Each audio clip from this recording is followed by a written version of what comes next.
Ada yang komen? Pindah Pak, emang harus Gak berani komentar. Siapa tadi yang bilang harusnya pindah? saya Pak. Siapa nggak kelihatan ini? Siapa tadi? Nanda Pak Nanda. Oh, Nanda.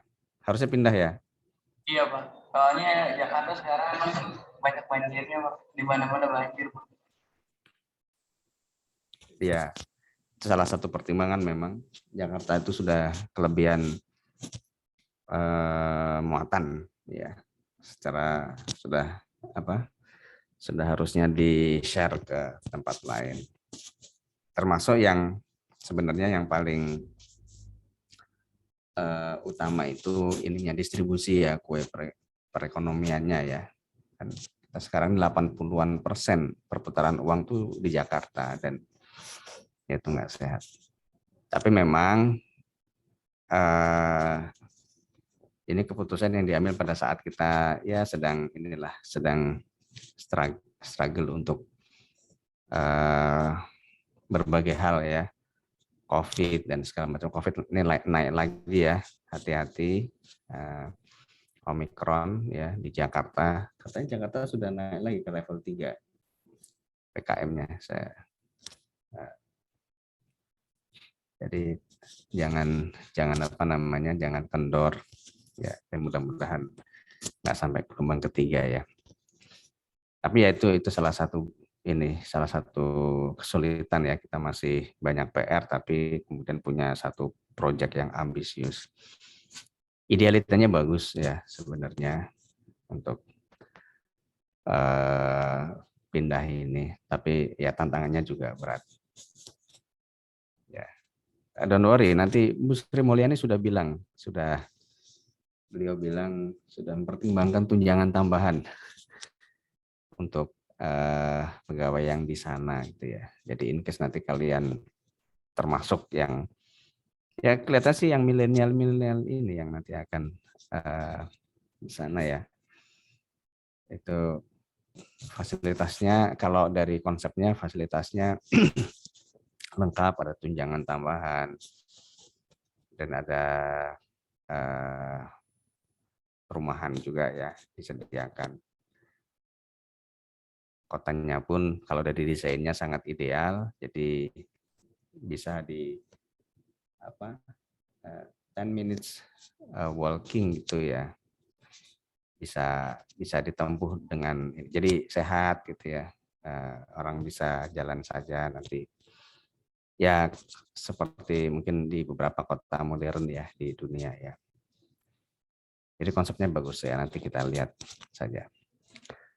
Nah ini bagian juga ini kita bicara mengenai analisis laporan keuangan daerah ya.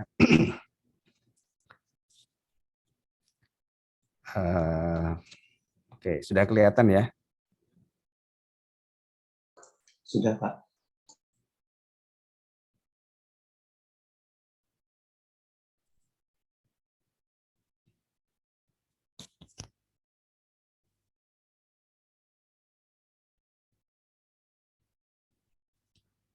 Oke.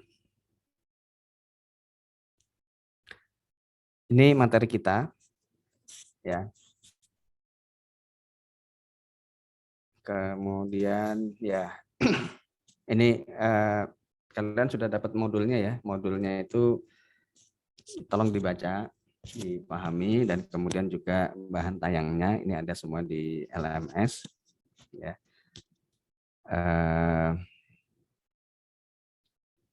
Ini dasar hukum ya,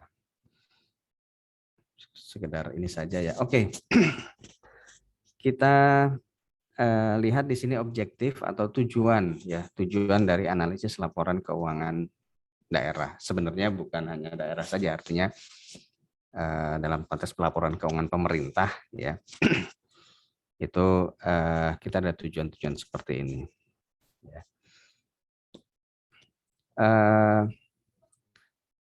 Dari yang ada di screen ini ya, mana yang very spesifik untuk pemerintah pemerintahan atau sektor publik. Ini kan sebenarnya sama juga ya dengan konteks pelaporan keuangan perusahaan ya atau komersial. Ketika kita menganalisis juga kita punya kepentingan terkait dengan hal-hal ini ya. Tapi nggak semuanya kalau di komersial. Ada yang mungkin tidak, ada yang tidak atau bukan konteksnya untuk laporan keuangan perusahaan atau swasta. Nah, mana yang only belongs to pemerintahan atau sektor publik?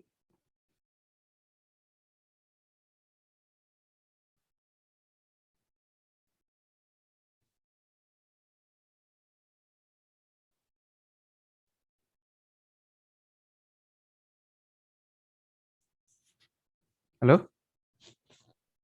Akuntabilitas mungkin Pak.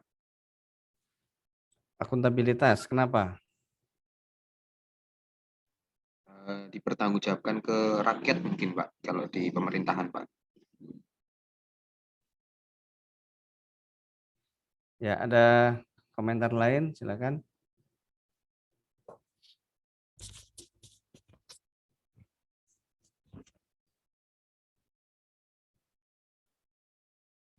Transparansi kali Pak. Oke, ke yang tadi dulu akuntabilitas. Kalau apa?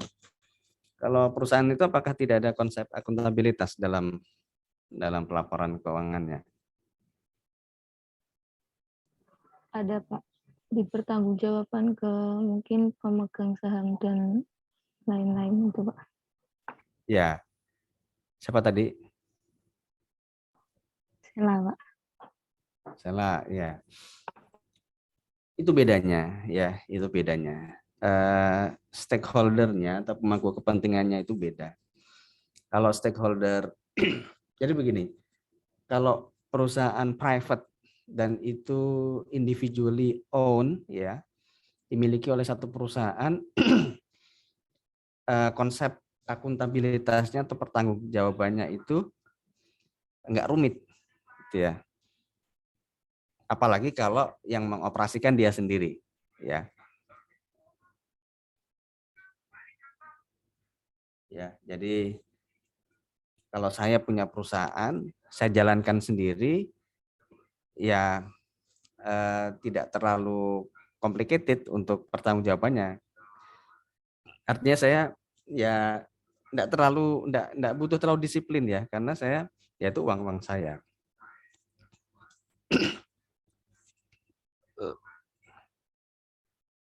Lebih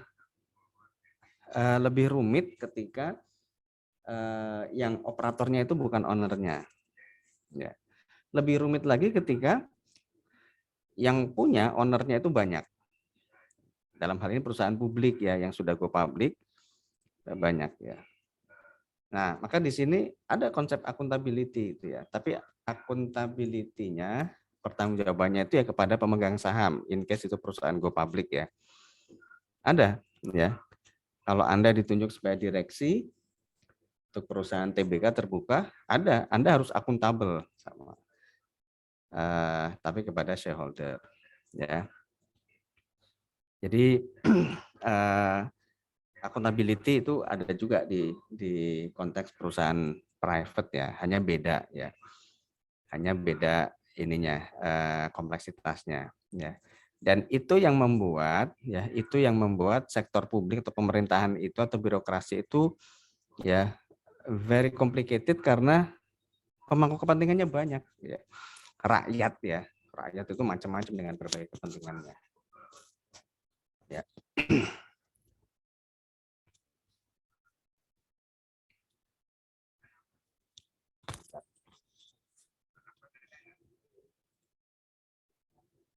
Ada Pak?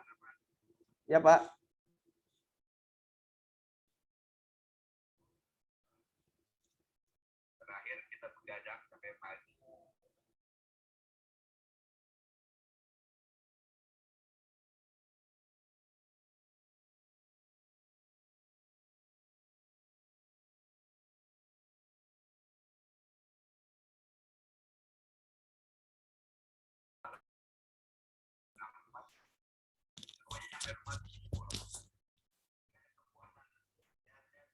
Oke, sorry.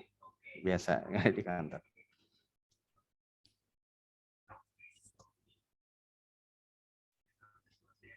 Nah,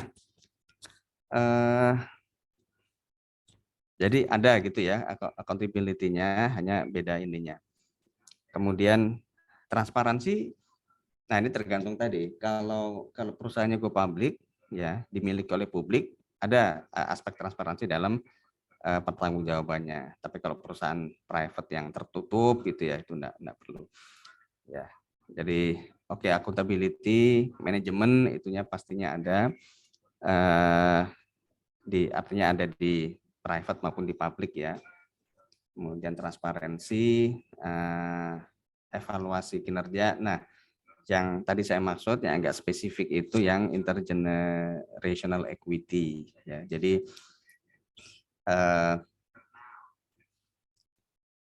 kita apa namanya,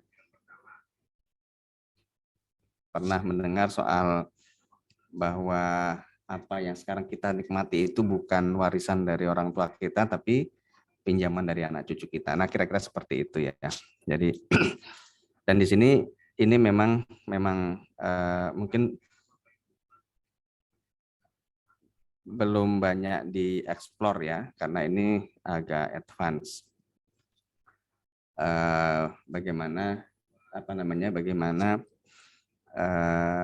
dalam kebijakan pengelolaan keuangan pemerintahan itu ya, intinya jangan hanya berpikir soal sekarang, tapi juga soal ke depan ya, generasi ke depan.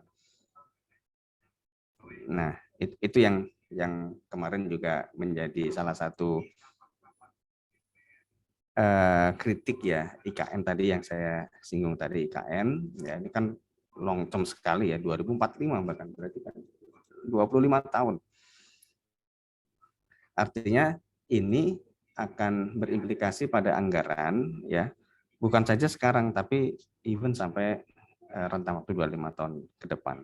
Nah, ini bagian yang cukup memang complicated ya dalam konteks keuangan pemerintahan atau keuangan sektor publik. Oke.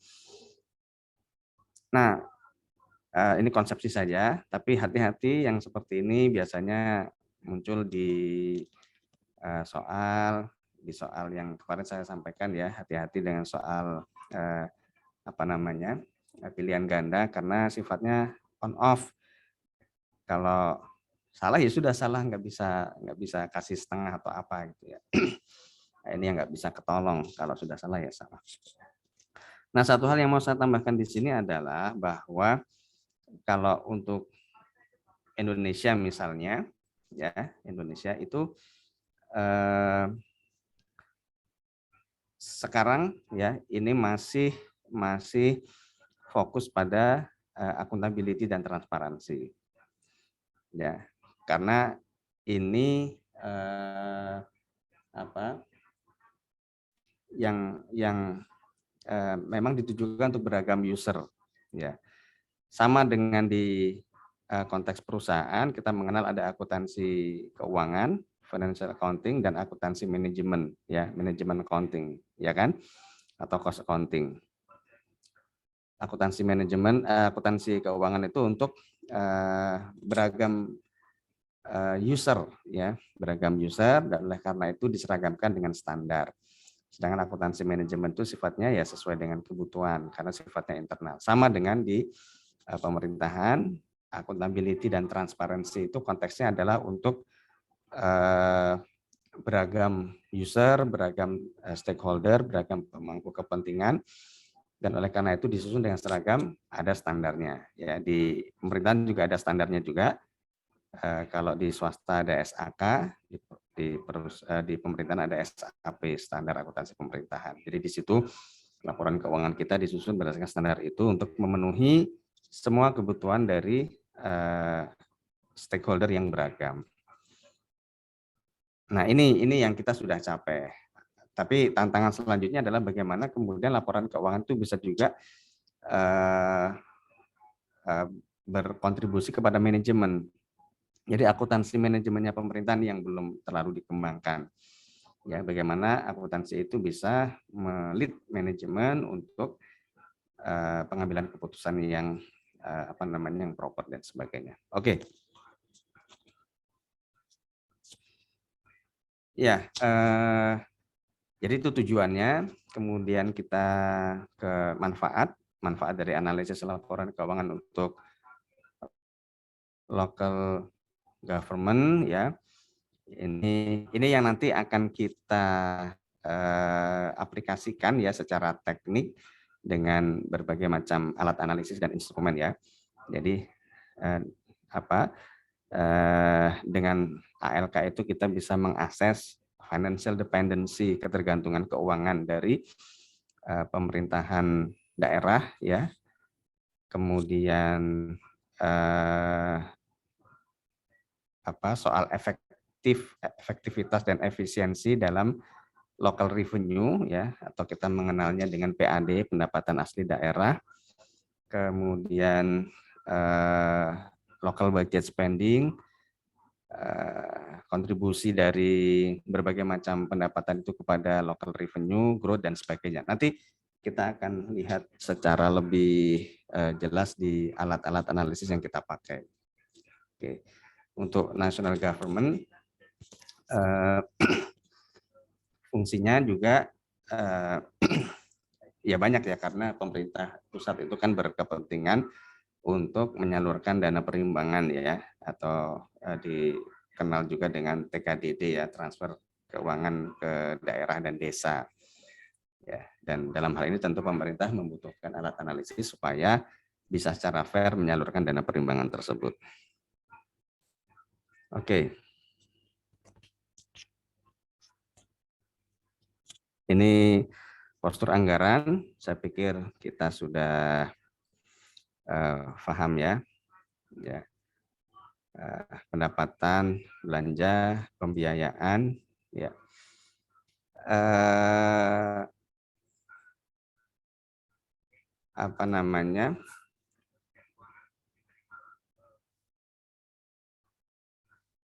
Ini yang muncul pembiayaan ya, financing ya. Anda ingat di pertemuan yang ke berapa itu yang kuliah umum yang KLC itu, kan itu soal pembiayaan ya, pembiayaan yang kemudian juga dikaitkan dengan role dari BUMN dan sebagainya. Jadi intinya ada pendapatan, ada belanja. Ini seperti tata keuangan rumah tangga saja sebenarnya. Masuk kita ya, ada pendapatan, ada belanja, lalu ada selisih. Kalau selisih kurang, artinya belanjanya lebih besar, maka kemudian perlu pembiayaan. Kalau lebih kecil belanjanya berarti surplus ya, nanti pembiayaannya berarti bisa positif ya, dalam artian bisa ditabung, bisa diinvestasikan dan sebagainya. Oke. Ya, tapi dalam banyak case itu yang kejadian adalah belanja negara itu melebihi pendapatan ya. Termasuk di APBN 2020 ini sudah out of date ya, tapi 2021 juga sama, 2022 yang akan kita laksanakan juga sama. Nah,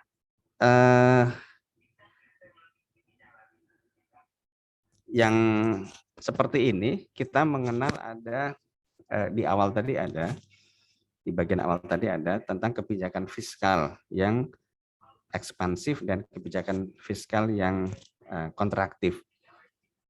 Kalau yang seperti ini itu ya, ini sekaligus kalian merefresh pelajaran ekonomi ya, atau makroekonomi, saya nggak tahu Anda dapat atau nggak, tapi mestinya ada kan.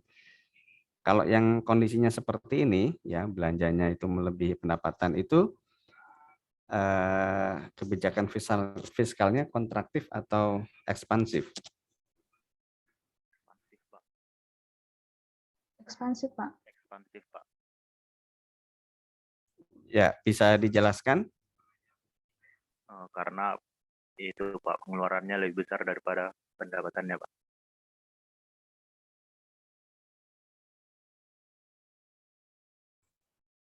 Ya. Oke. Anda ini ya.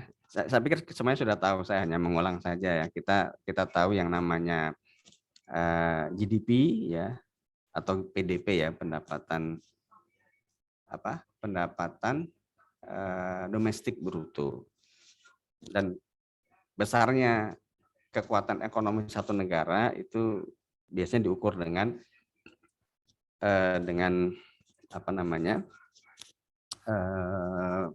figur ini gitu ya.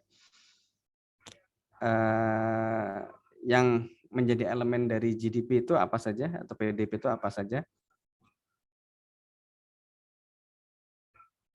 Konsumsi, Investasi, Pak. Investasi, Pak. Belanja pemerintah, Pak. belanja pemerintah. Ekspor Ekspor impor. impor, Pak. Ekspor impor. Ya, good ya. Nah, di situ kita lihat yang salah satunya adalah belanja pemerintah, government spending. Artinya semakin besar pemerintah belanja, semakin besar atau semakin besar size ekonomi dari suatu negara. Ya. Semakin besar belanja pemerintah karena itu berkorelasi positif kan, sama juga dengan semakin besar konsumsi warga negaranya atau penduduknya ya.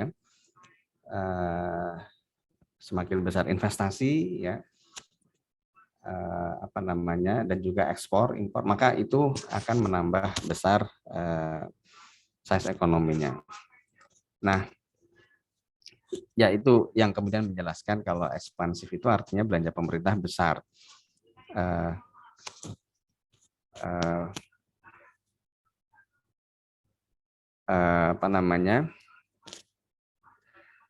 Meskipun pendapatannya mungkin seperti di tayangan ini ya 2.200 triliun, tapi pemerintah mengeluarkan lebih besar lagi. Jadi diperbesar. Harusnya kan kalau mau balance kan yang belanja pemerintah ya 2.200 ini kan sesuai dengan pendapatannya kan.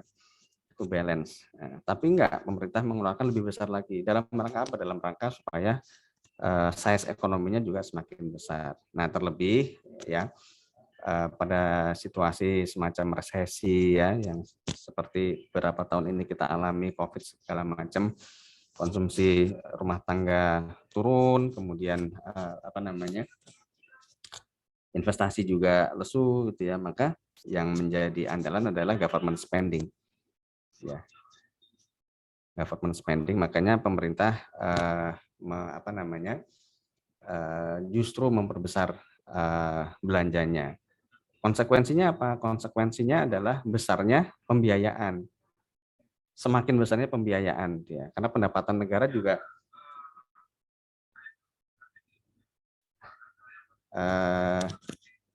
sebentar.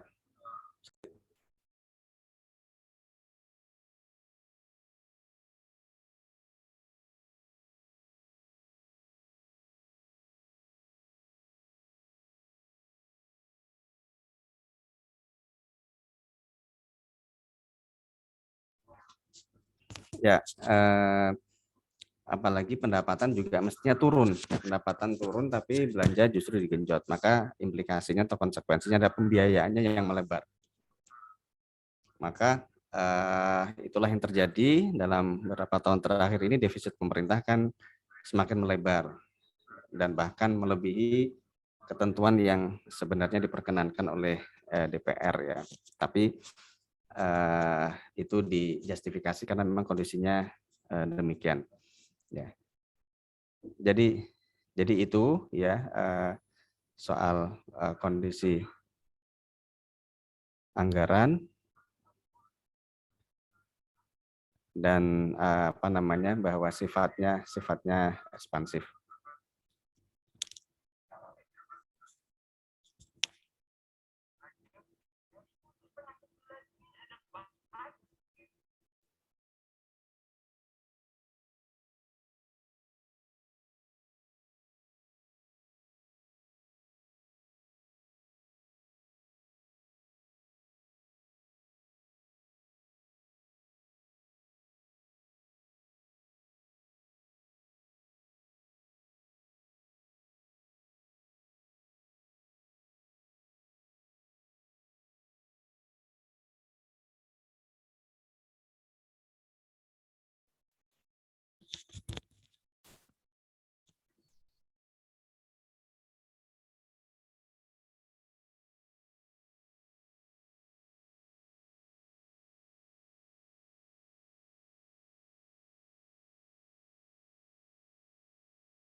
Oke, baik. Itu tadi gambaran saja mengenai gambaran anggaran dan kebijakan ekonomi makro ya. Kemudian kita lihat ke konteks daerah, ini APBD DKI misalnya.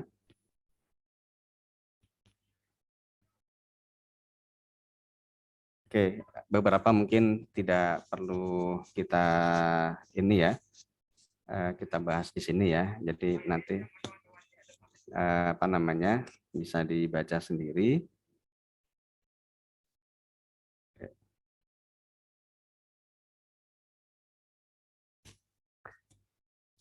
Nah, kemudian kita ke sini. Ini mungkin masih untuk memberikan background juga terkait dengan perekonomian makro dan apa namanya penganggaran tadi ya, budgeting ya. Kenapa kita membuat public debt?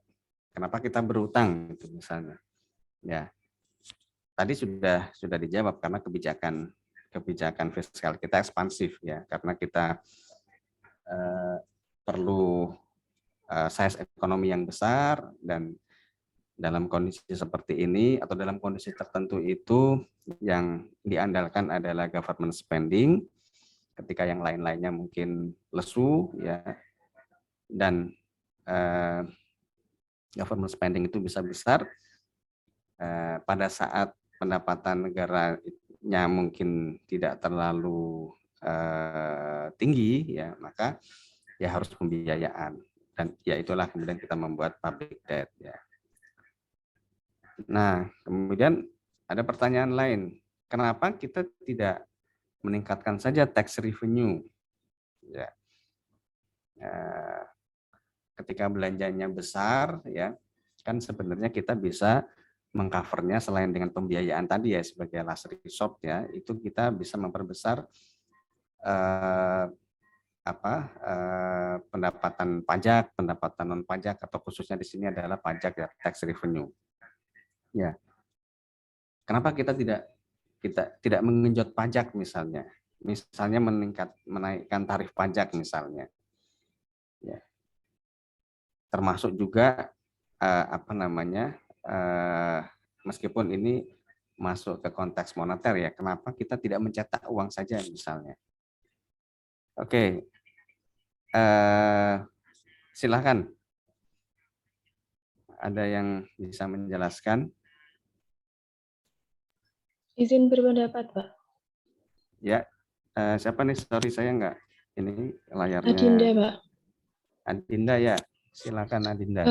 Menurut saya kenapa tarif pajak nggak dinaikin aja itu karena kalau tarif pajak tinggi itu kan nanti konsumsi masyarakatnya itu kan itu Pak, daya beli masyarakatnya tuh juga menurun gitu.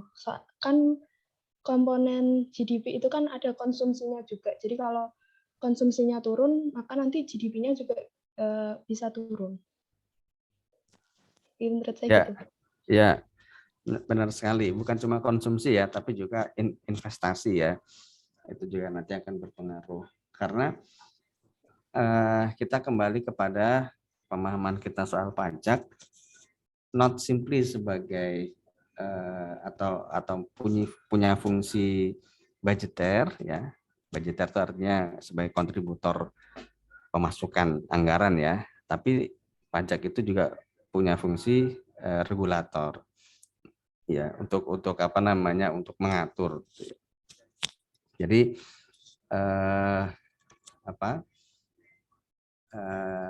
contoh misalnya, meskipun ini pajak secara luas ya, bukan hanya pajak seperti PPH, PPN dan sebagainya. Cukai misalnya itu kan dikenakan untuk barang-barang tertentu ya, yang memang akan dibatasi distribusinya ya. Oleh karena itu supaya orang jadi discourage ya untuk mengkonsumsi cukai itu, maka mengkonsumsi barang itu maka dikenakan cukai itu ya. Dia ada fungsi regulator. Termasuk tadi yang disampaikan Adina, benar sekali bahwa hati-hati peningkatan tarif pajak nggak serta-merta akan meningkatkan pajak ya. Justru nanti secara besaran pajak justru mungkin bisa berkurang karena tidak banyak yang kena pajak ya. Di samping eksesnya yang lain akan melemahkan daya beli masyarakat, konsumsi, investasi dan sebagainya. Benar sekali. Maka misalnya kemarin kita lihat tahun lalu ya, PPN mobil itu kan diturunkan atau bahkan dibebaskan ya. Itu kalau dipikirkan ini pemerintah lagi kesulitan uang, tapi justru malah membebaskan PPN dan PPNBM ya untuk mobil ya. Malah di ini ya kan. Tapi justru itu salah satunya untuk menolong industri mobil ya. Karena industri mobil itu megap-megap ketika krisis kemarin, Covid kemarin yang puncak-puncaknya kemarin tidak ada yang beli. Kalau nggak beli berarti pabrik bisa tutup ya. Pabrik tutup maka akan ada PHK. Di samping juga ya karena orang yang di PHK banyak, mereka yang disebutkan Adina tadi persis, tentu mereka nggak punya penghasilan, maka mereka juga nggak bisa konsumsi, maka besaran konsumsi yang menjadi kontributor GDP tadi juga berkurang. Jadi justru di saat-saat seperti itu, di saat-saat seperti kemarin itu kita lihat pemerintah justru memperbesar belanjanya meskipun harus hutang. Pajak malah diberikan keringanan ya untuk merangsang pertumbuhan ekonomi dan sebagainya. Oke. Yang lain-lain sudah terjawab tadi ya, beberapa pertanyaan di sini. Oke. Kita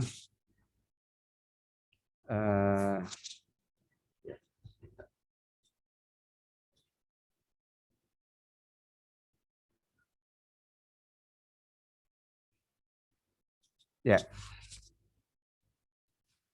yang ini nanti ya bisa kalian dalami sendiri. Pada intinya bahwa di Indonesia ini sudah dilakukan desentralisasi. Ya, kalau dulu ya sebelum kalian lahir, ya, itu kita sentralistis banget. Ya, pemerintah pusat itu sangat kuat sekali. Ya, sangat kuat sekali. Gubernur, ya, bupati, wali kota itu dipilihnya oleh DPRD, bukan pemilihan umum secara langsung.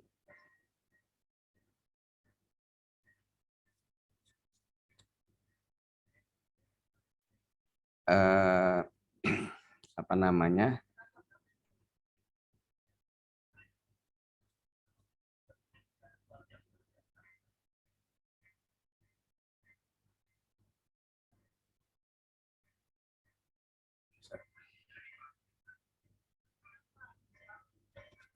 Ya,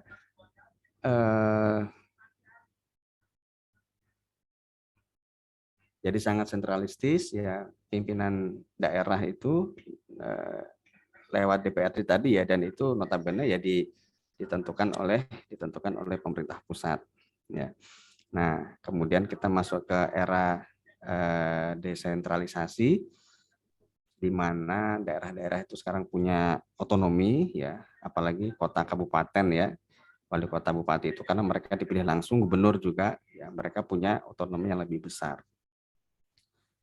Nah, terkait dengan otonomi ini mestinya mereka bisa independen, mandiri ya, tidak terlalu tergantung kepada pemerintah pusat. Tetapi faktanya ya mereka masih banyak yang tergantung kepada pemerintah pusat. Kalau di awal tadi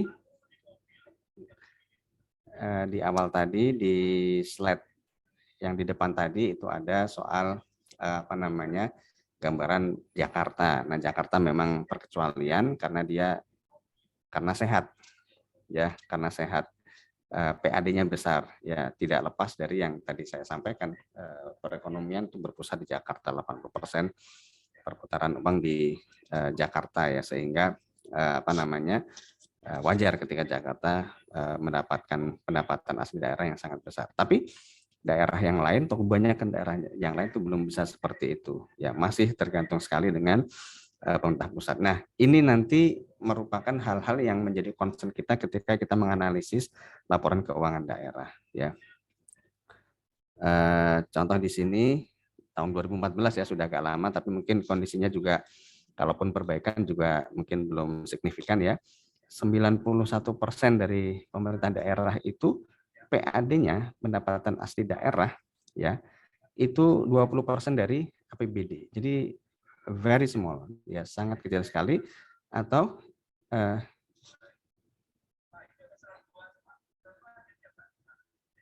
in the other word ya, mereka masih tergantung sekali kepada pemerintah pusat.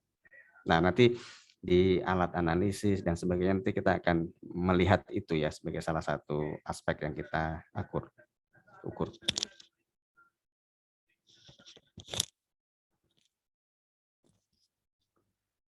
Oke, kemudian reporting entities ya. Ada kita LKPP itu untuk pemerintah pusat, kemudian kalau pemerintah daerah mereka LKPD, laporan keuangan pemerintah, ini salah ini ya, harusnya laporan keuangan pemerintah daerah LKPD, baik provinsi maupun kota kabupaten ya. Nah, di sini mungkin perlu saya tambahkan bahwa kalau LKPP itu kan konsolidasi ya, dan itu diaudit oleh BPK ya. Kemudian setiap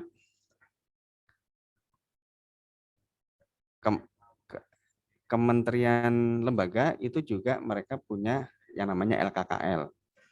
Ya, punya namanya LKKL, laporan keuangan kementerian lembaga, dan itu diaudit juga oleh BPK ya. Jadi Kemenq misalnya itu laporan keuangannya diaudit BPK. Kemudian kementerian yang lain juga ABC semuanya diaudit BPK. Dan di luar itu semua laporan ini dikonsolidasi, kalau untuk konteks pemerintah pusat ya dikonsolidasi menjadi LKPP dan itu diaudit juga oleh BPK. Ya. Oke, sampai sini ada pertanyaan silakan. Atau mungkin yang mau ditambahkan.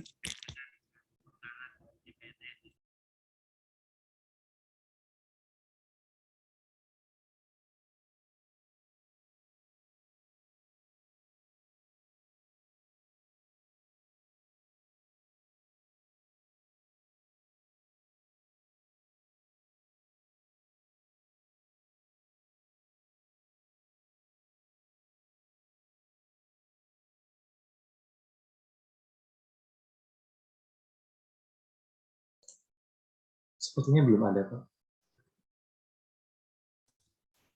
Oke, baik. Kita lanjutkan. Nah, beberapa isu tadi sudah disinggung ya. Isu kita misalnya kebijakan fiskal defisit ya, atau ekspansif tadi, meskipun sebenarnya itu sesuatu yang normal ya. Wajar ya, pemerintah itu defisit, pemerintah itu berhutang dan sebagainya.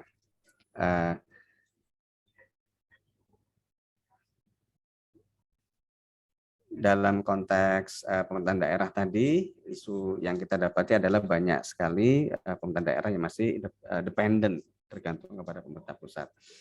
Nah, secara lebih spesifik dalam konteks analisis laporan keuangan, ya beberapa kondisi yang terjadi sekarang adalah bahwa ALK itu rarely be applied, jadi masih jarang digunakan. Ya. Kaitannya mungkin dengan SDM juga ya, ketika jangankan di jangankan di level daerah, di pemerintah pusat saja di KL juga banyak satker-satker yang masih minim ya, tenaga akuntansi dan sebagainya ya. Maka analisis seperti ini juga masih jarang dilakukan ya. Kemudian ini yang di internal, yang nomor 2 itu mungkin perlu digarisbawahi bahwa ketika kita menyusun program ya, rencana kerja dan sebagainya, itu kebanyakan tidak based on laporan keuangan sebelumnya ya. Jadi ini masih kejadian ya, bahkan apa namanya tidak berlandaskan pada data-data historis yang dihasilkan dari laporan keuangan sebelumnya. Nah, ini beda sekali dengan yang kemarin kita diskusikan, kita bahas ya, pada saat kita membuat keputusan bisnis, termasuk valuasi dan sebagainya, itu bagaimana kita melihat keterkaitannya dengan keterkaitannya dengan data historis, laporan keuangan. Jadi berangkatnya dari situ. Kita punya laporan keuangan, kita analisis, kita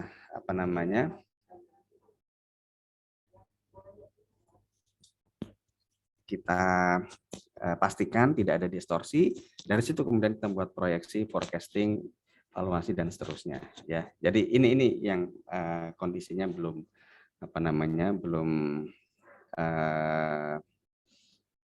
dipraktekkan ya di sektor pemerintahan atau sektor publik. Oke. Oke, kita ya ada beberapa keterbatasan yang lain ya di samping soal tadi itu ya. Salah satunya yang tadi saya sebut adalah beragamnya stakeholder pemangku kepentingan dari pelaporan keuangan pemerintah itu ya, sehingga yang poin 2 itu misalnya kadang laporan keuangan itu memang tidak memprovide ya specific information for specific user. Ya, tapi ini bukan case di pemerintahan saja atau pemerintahan daerah saja ya, ini juga dalam konteks komersial, companies juga terjadi ya. Karena laporan keuangan yang berdasarkan standar itu, karena standar kan di uniform gitu, jadi memang barangkali laporan yang spesifik itu tidak terprovide. Oke, kemudian juga beberapa hal yang lain, datanya sifatnya historical, subjektif ya, ketika dan ini kondisi yang sama ketika kita berhadapan juga dengan analisis laporan keuangan di sektor companies ya. Kemudian datanya mostly sifatnya kuantitatif dan sebagainya. Oke, ini theoretical saja. Oke, penggunaan laporan keuangan macam-macam. Ya, kalau investor, creditors itu mungkin masih minim ya, tapi ini sudah mulai ini ya, artinya mereka juga berkepentingan terhadap laporan keuangan daerah. Yang IKN tadi karena bentuknya nanti daerah khusus ya, nantinya juga tentu akan dipelototi juga oleh investor, karena justru memang kita berusaha untuk mengattract investor untuk ikut membangun ya, mengembangkan IKN. Oke, ini komponen laporan keuangan ya di sektor pemerintahan. Kita lihat nomor 1 ya, nomor 2 itu unik untuk pemerintahan ya, laporan realisasi anggaran, laporan saldo anggaran lebih ya. Kalau neraca sama konteksnya dengan yang di swasta. LPE, laporan perubahan equity, LO itu semacam income statement, tapi ya karena pemerintah itu tidak income oriented atau profit oriented, maka kita namanya menjadi LO, laporan operasional. Ya. Ini struktur APBN, APBD.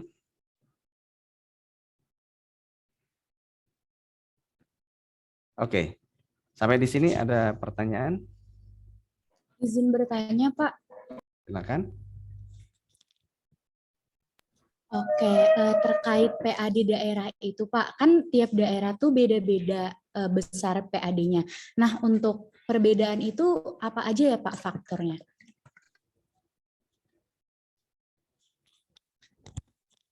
Oke, ada yang bisa bantu jawab?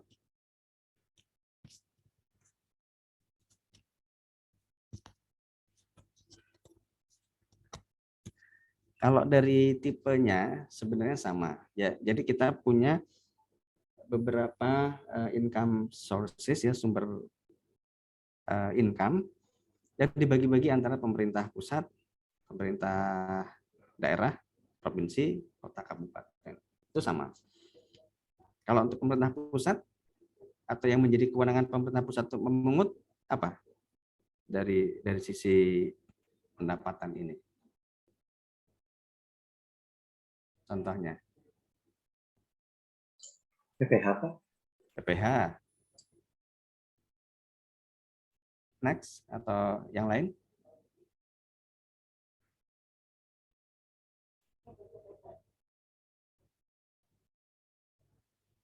Pendapatan pajak non pajak ya, yang kewenangannya itu ada di pemerintah pusat, PPH tadi. Apalagi? Cukai Pak. Cukai, Retribusi PPN. Pak. Retribusi nanti dulu. PPN ya, pajak pertambahan nilai. Apa? PPNBM. PPNBM. Ya. Bea ekspor, bea impor, ya kan? Nah, itu pemerintah pusat. Ya. Kalau pemerintah provinsi?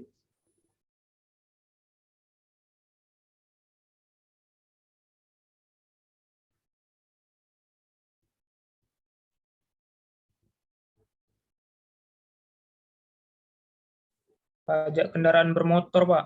Pajak kendaraan bermotor. Anda punya kendaraan ya? Motor misalnya, tiap tahun bayar pajak ke Samsat. Itu larinya ke pemerintah provinsi. Dan yang lain-lain, ada yang lain-lain yang paling besar mungkin itu. Kalau kota kabupaten? Pajak hotel, Pak. Pajak hotel, pajak restoran. Anda kalau makan di restoran kena Pajak, Pak. pajak 10% ya? Iya, Pak. Larinya ke pemerintah. Nah, tadi yang pajak pusat itu dikolek oleh pemerintah pusat, DJP kan ya, cukai oleh bea cukai segala macam. Tapi tidak semuanya dinikmati pemerintah pusat. Sebagian disalurkan ke daerah dalam bentuk dana perimbangan. Dana perimbangan ada banyak macamnya ya. Anda nanti bisa baca, ada DAU, ada DAK, dana otonomi khusus ya. Juga sekarang desa itu dapat transferan. Ada dana bagi hasil ya, dana bagi hasil. PBB itu pajak bumi dan bangunan, yang ngolek sekarang siapa?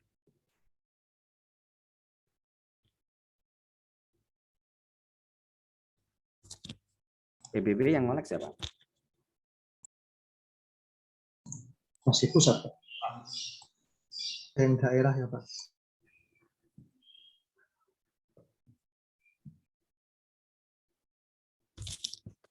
PBB itu kalau yang P2 perumahan perkotaan itu sudah ke kota kabupaten ya. Dulu itu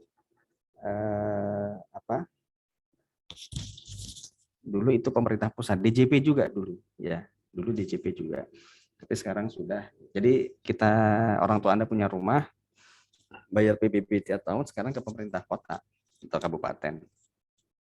Ya. Apakah ada PBB yang masih diurus oleh pusat? Ya, sepanjang yang saya tahu masih ya, yang di luar P2 itu, yang pertambangan itu masih. Tetapi itu juga nanti akan dibagi hasilnya oleh pemerintah pusat ke pemerintah daerah. Ya, kayak cukai itu misalnya ya, itu sudah. Jadi pemerintah pusat itu hanya mengkolek. Nanti dapat sekian, kalau dari sekian itu sekian sebagiannya dapat dari satu tempat gitu ya, satu provinsi, nanti akan disalurkan ke sana porsinya, gitu ya. Nah itu yang dana perimbangan. Dan itu sumber pendapatan pemerintah daerah tadi kan ya, mereka dapat dari pemerintah pusat. Tapi ada yang dikolek sendiri oleh pemerintah daerah, dikolek sendiri pemerintah daerah, PAD itu tadi. Yang kalau kota kabupaten berarti restoran dan sebagainya. Nah sama sebenarnya, satu daerah dengan daerah yang lain itu sama, satu provinsi dengan provinsi yang lain itu sama. Ya, mereka sama-sama, untuk provinsi Jakarta sama provinsi Papua sama-sama mereka punya jenis pajak yang mereka bisa pungut, yaitu kendaraan bermotor. Nah, tapi kenapa kok bisa beda, bisa lain-lain? Ya, kendaraan di Jakarta banyak, ya. Di mana? Di Papua sedikit. Itu satu.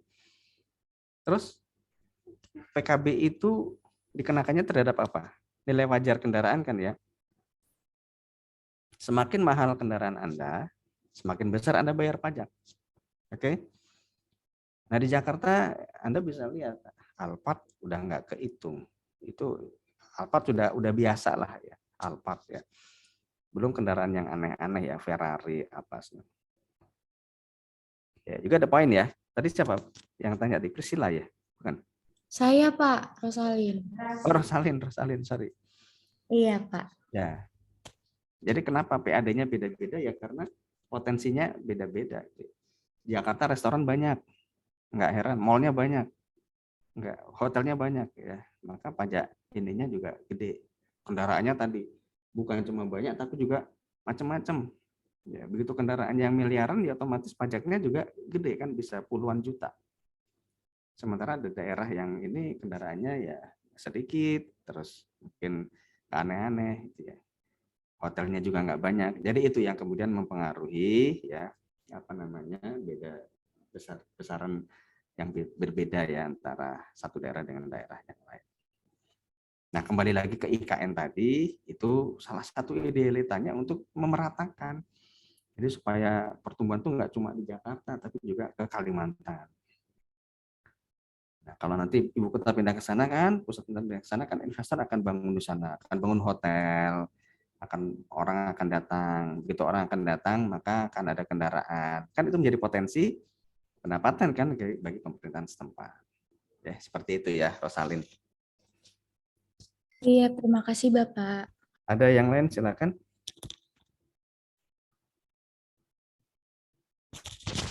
Mohon maaf nih ya, terdistrak ya mungkin beberapa kali. Tapi ya ini bukan hal baru, kalian sudah memahami. Agak susah memang. Tapi ya saya berusaha as best as I can do ya. Maka kalau ada kurang jelas silahkan ditanyakan, dikonfirmasikan. Silakan kalau ada yang lain.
Baik, untuk selanjutnya ya, silahkan kalian pelajari ya tools analisis yang ada di sini, yang nanti secara apa namanya teknik itu kita praktekkan ya dalam menganalisis laporan keuangan daerah ya. Kalian baca dulu, nanti kita bisa diskusikan lebih lanjut.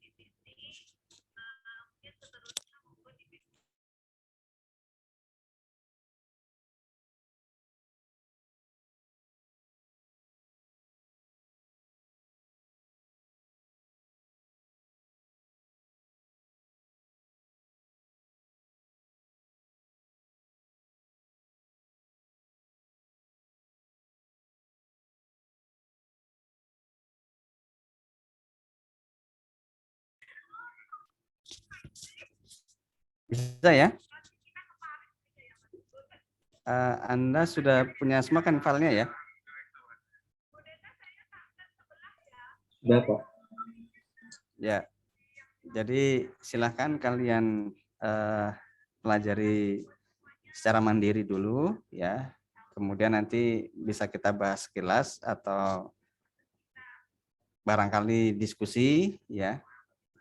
Ya, dan mungkin nanti juga latihan. Sekali lagi hal seperti ini ya perlu di exercise ya, nggak cuma dipahami ya.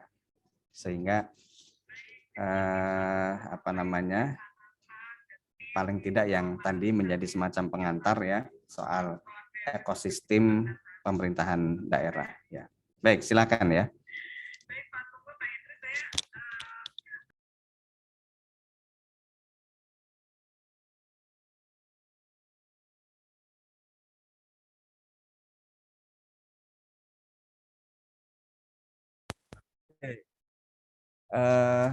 Halo. Kalian bisa lihat juga di apa namanya di yang case-nya ya, yang Tangerang ya. Tangerang Selatan ya. Ya. Nah, kemudian silahkan kalian buka, judul filenya sih kuis, tapi ini bukan kuis, buat latihan soal saja seperti kemarin-kemarin. Yang week 15 di LMS, mungkin ada yang sudah download di LMS yang di pertemuan terakhir itu ya, ada filenya 15 ada angka 15-nya ya. Kuis W15 week 15.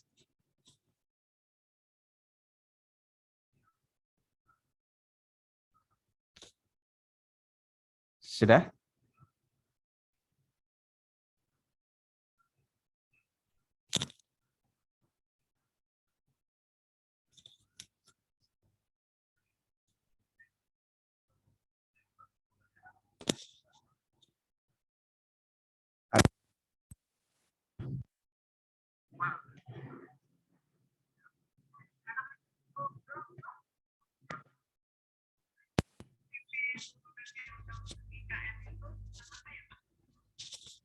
Ada ya? Ada, Pak. Itu ada soal pilihan gandanya yang dari evaluasi kemarin ya. Tapi maksud saya yang nomor 2, yang soal ininya. Itu silakan kalian kerjakan. Ya. Analisis laporan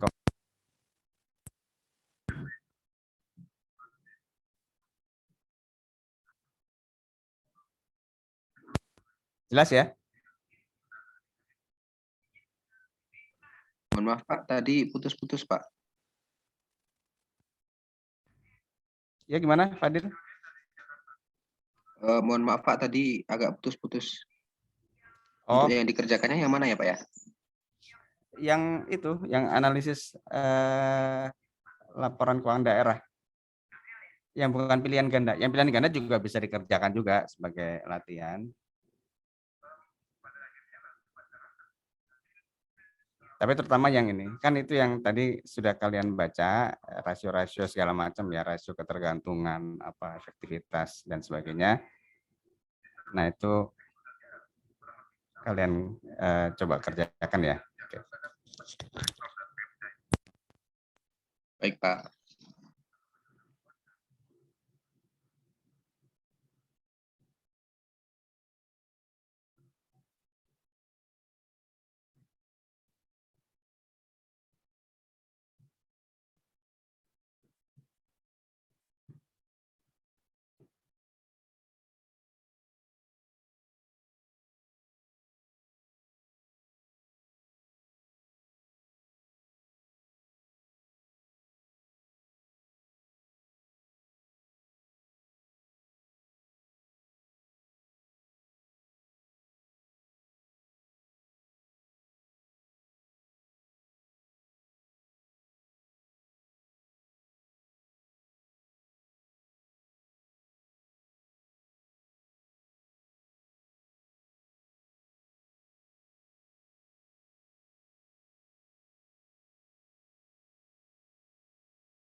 mudah saja kan ya, at least not as complicated as evaluasi yang kemarin. Silakan.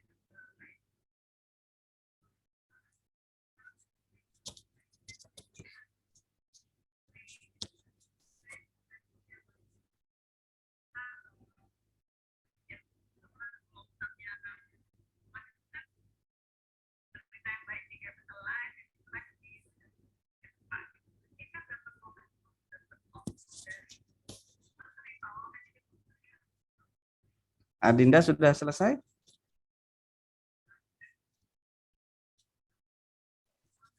Belum, Pak. Waduh, masa belum? Sela. Udah. Baru sampai 1B, Pak.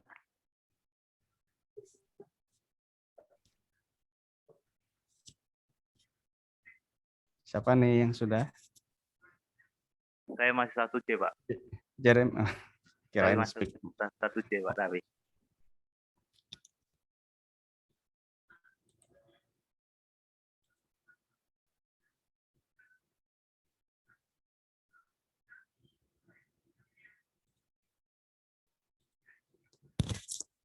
Ya, tapi Jeremy sudah 1D tadi. 1C, Pak. C.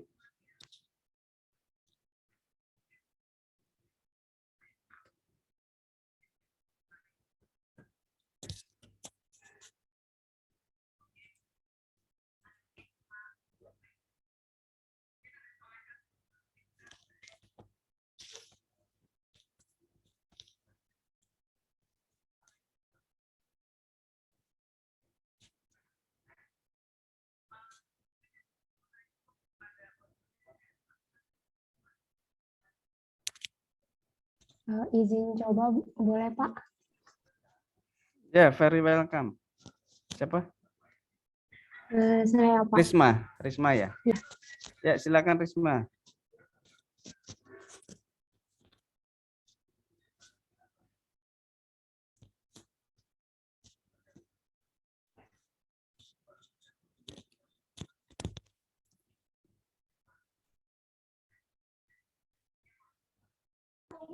Izin, Pak, apakah sudah terlihat? Sudah. Ya, jadi di yang studi kasusnya itu pada tahun 2021 kan Pemprov menargetkan pembangunan proyek jalan tol ruas Jambi-Jambi, Renggat, dan ruas Renggat Pekanbaru sekitar 288 km ruas tol itu keseluruhannya masuk dalam wilayah Provinsi Riau. Pembangunan ruas tol ini merupakan salah satu prioritas pembangunan pemerintah Riau untuk membuka sejumlah pusat ekonomi di Riau. Dalam rangka menghimpun pembiayaan untuk mendanai proyek pembangunan jalan tol ruas Jambi Rengat dan Rengat Pekanbaru, pemerintah Provinsi Riau mengkaji rencana penerbitan obligasi daerah agar dapat dimanfaatkan dalam pembangunan infrastruktur tol. Anda merupakan alumni PKN STAN yang saat ini ditempatkan di Pemprov Riau dan ditugaskan untuk membantu tim persiapan penerbitan obligasi daerah pemerintah Riau oleh Gubernur Riau dengan melakukan penilaian kelayakan baik secara kualitatif maupun keuangan, rasio kemampuan keuangan daerah untuk mengembalikan pinjaman atau DSCR pemerintah Provinsi Riau pada tahun 2019 dan 2020 aman di atas angka 2,5. Data-data keuangan lain yang Anda dapatkan sebagai berikut. Nah, ini dalam yang didapatkan itu yang pertama ada APBD-nya tahun 2019 dan 2020, ada pendapatan, PAD sama belanja, terus ada LRA-nya, laporan realisasi anggaran 2019 dan 2020, ada pendapatan, belanja, surplus atau defisit sama SILPA tahun sebelumnya, lalu ada neraca 2019 dan 2020.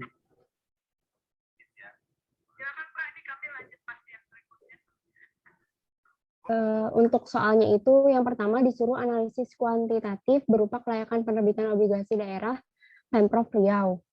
Nah, yang pertama itu disuruh aspek kemandirian daerahnya. Itu kan kalau di slide itu bisa pakai dua rumus gitu. Nah, saya di sini pakainya yang PAD per total pendapatan.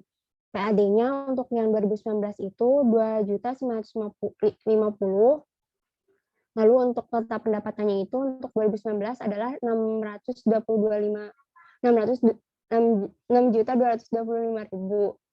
Nah, maka dapat rasionya itu sebesar 47%. Lalu untuk 2020 itu PAD-nya 2.850.000 dan total pendapatannya 6.100.000, maka 2020 dapat 47%. Nah, ini tuh sesuai dengan kesimpulannya karena di rentang 20% sampai 50%, maka dikatakan bahwa kemampuan keuangannya itu cukup rendah. Nah, lalu untuk yang B itu ada keserasian. Sebentar. Itu realisasi ya, jangan jangan lupa yang dipakai adalah realisasinya. Realisasinya. Realisasi PAD dibandingkan realisasi total pendapatan. Nah, itu kan di bawah separuh. Itu sudah kelihatan kurang bagus ya, rendah, dan nanti bisa dilihat di tabelnya itu. Oke, silakan lanjut ya. Jadi ini bukan anggarannya tapi realisasinya. Keserasian, Risma lanjut. Ya baik, untuk yang keserasiannya itu di sini pakai yang realisasinya juga, yaitu antara BTL belanja tidak langsung dengan belanja langsung di slide itu. Nah, untuk BTL-nya itu saya dapat 2.250.000 sama BL-nya itu 3.564.000, maka dapat rasionya itu 63%. Lalu untuk yang tahun 2020 itu 2.350.000 realisasinya untuk belanja tidak langsung, dan untuk belanja langsungnya itu sebesar 3.726.000. Maka 2020 itu sebesar 630%. Sesuai kesimpulan yang ada di slide itu, kalau semakin kecil itu kan makin baik. Berarti kalau semakin besar itu masih kurang baik kalau di yang slide. Lalu selanjutnya terkait dengan likuiditasnya, itu di sini saya pakai aset lancar per utang lancar. Nah, untuk tahun 2019 itu aset lancarnya itu sebesar 850.000. Lalu untuk utang lancarnya, di sini sebenarnya dikasih tahunya kewajiban jangka pendek, maka diambil yang 156.000. Maka dapat 5,45. Lalu untuk yang aset lancarnya juga, di sini untuk yang tahun 2020 itu 755.000 dan utang lancarnya atau kewajiban jangka pendeknya 178, maka dapat rasionya 4,47. Nah, ini itu dapat disimpulkan bahwa cukup baik untuk likuiditasnya. Lalu untuk solvabilitasnya, ini pakai total aset per total utang. Nah, total asetnya itu sebesar di tahun 2019 itu 10.500.000. Lalu untuk total utangnya di sini atau total kewajibannya sebesar 235.000, maka dapat solvabilitasnya itu sebesar 44,68 untuk tahun 2019, dan untuk tahun 2020 total asetnya 10.750 dan total utangnya 350. Maka didapat sebesar 30,71 dan ini solvabilitasnya cukup baik. Nah, lalu untuk yang D itu ada efektivitas. Ada efektivitas itu pakai realisasi PAD dibagi dengan anggaran PAD-nya. Nah, untuk realisasi PAD-nya itu tahun 2019 2.950.000 dibagi dengan anggaran PAD-nya itu sebesar 3 juta, maka dapat 98%. Lalu untuk tahun 2020 realisasi PAD-nya sebesar 2.850.000 dan anggaran PAD-nya itu sebesar 2.900.000, maka didapat 98%.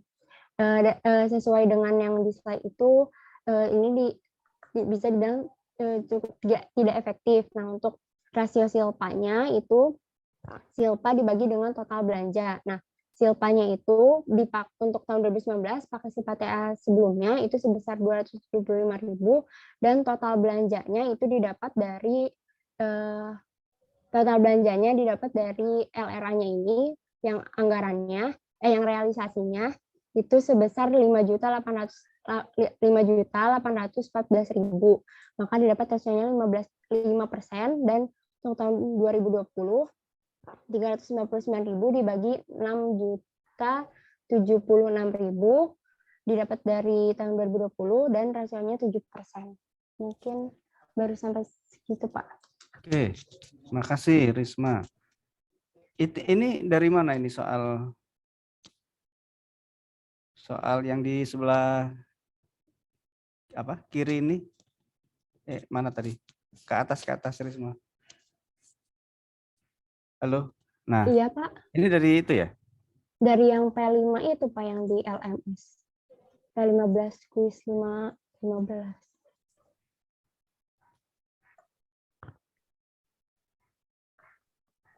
Oh iya. Apa salah ya?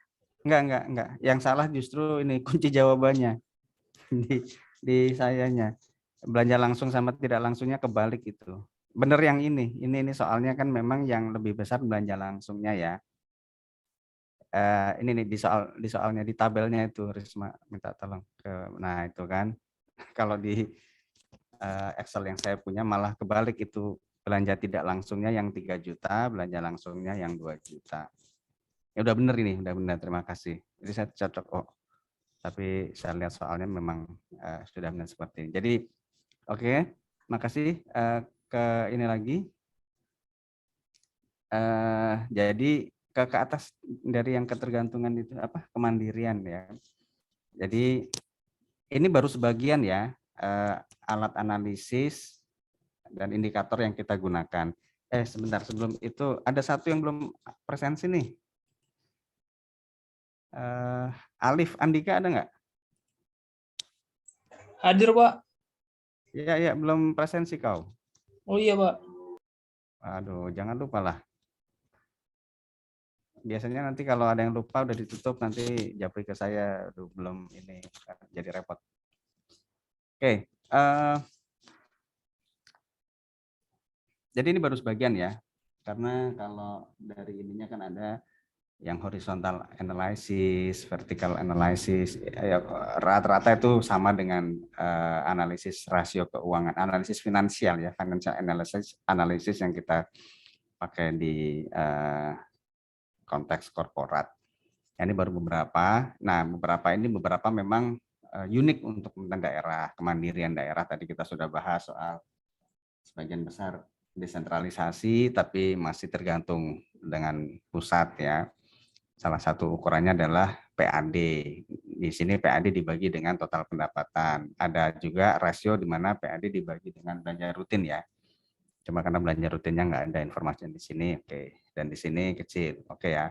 Keserasian belanja tidak langsungnya dibandingkan dengan belanja langsung. Belanja langsung tuh maksudnya langsung berkaitan dengan program. Tidak langsung berarti nggak berkaitan dengan program. Ya kita bisa tahu lah ya semakin kecil maka semakin baik ya.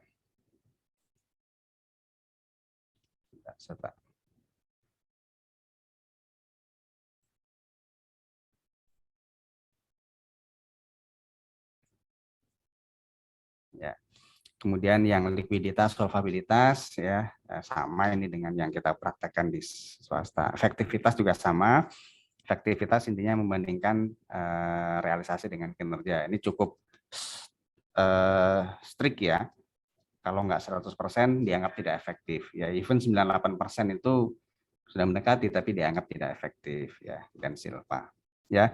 Jadi saya pikir mudah ya. Anda tinggal make familiar with ini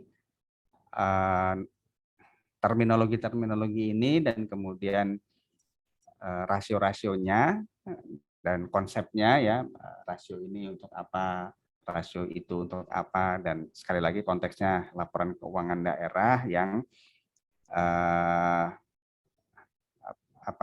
satu dia sektor publik ya, jadi non profit, yang kedua ada isu soal otonomi, soal sentralisasi. Nah, kalau di sini ini ceritanya dengan dengan hasil analisis seperti ini si Pemprov Riau-nya ini masih belum diperbolehkan ya untuk menerbitkan obligasi.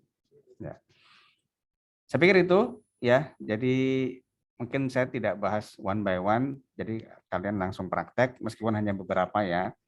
Rasio-rasionya, indikatornya hanya beberapa, tapi bisa dipahami lah ya. Tapi silahkan apabila ada yang mau ditanyakan atau ditambahkan.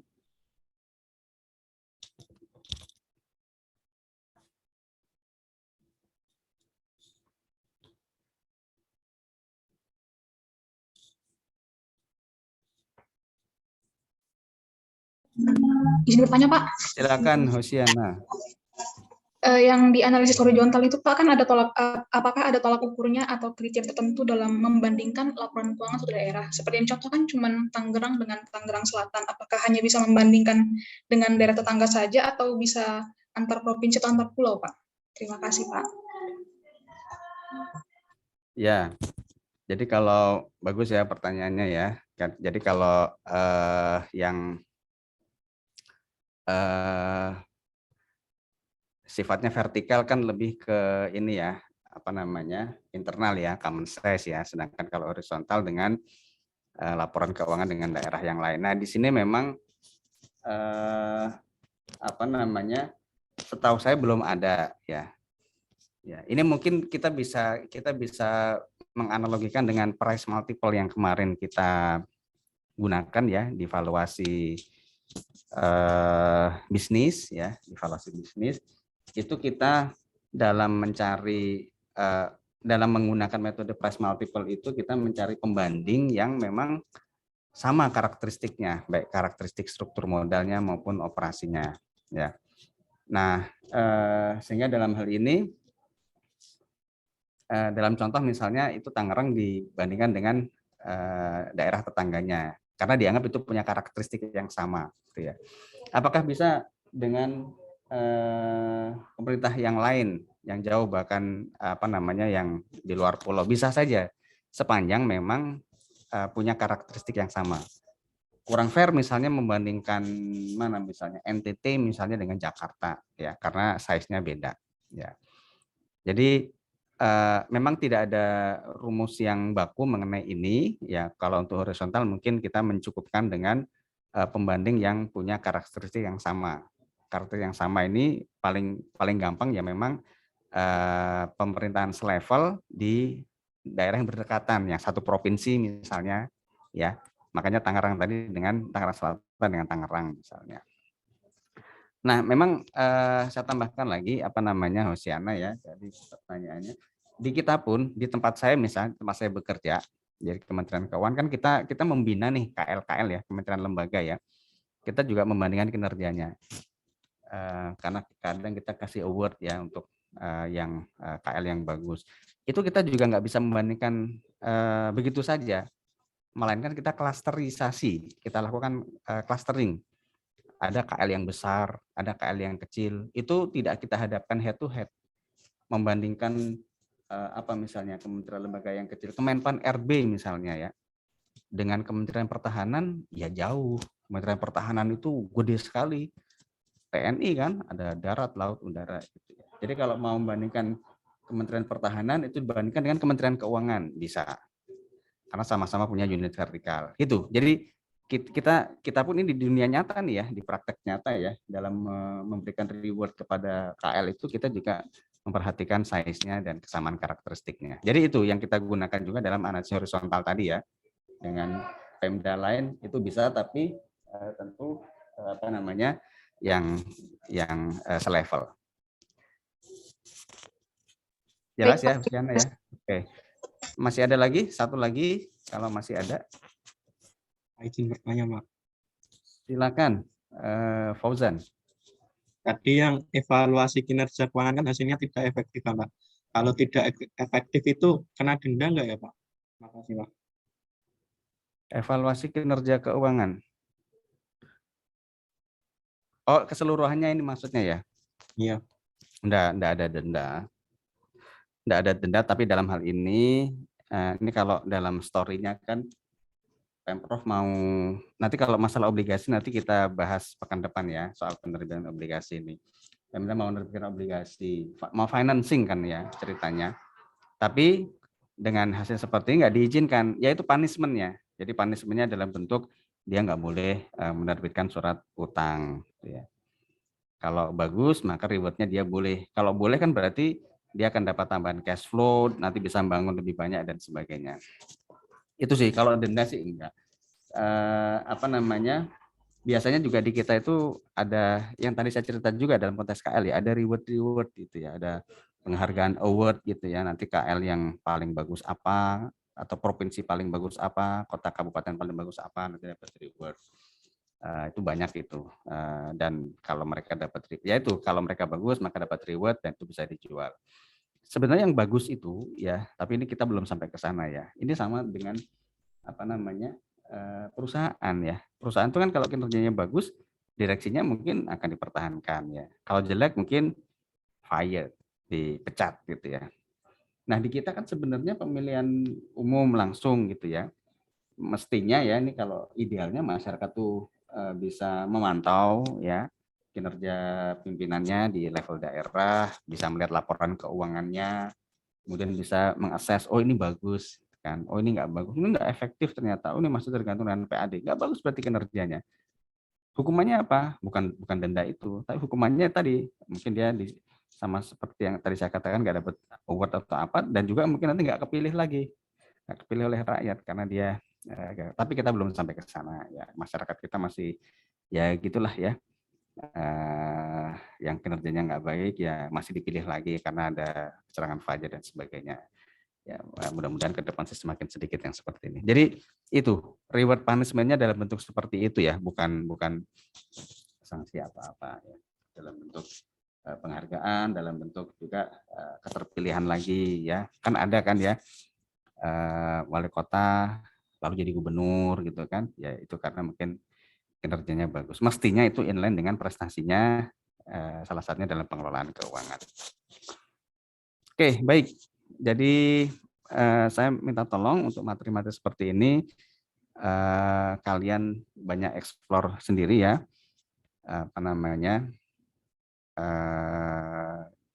dibaca modulnya dan sebagainya, dipahami konsepnya benar-benar ya supaya nanti bisa satu sisi paham dan juga nanti bisa sukses di UAS. Kita ketemu lagi minggu depan, nanti saya konfirmasikan lagi. Kalau enggak ada konfirmasi berarti tetap Kamis ya.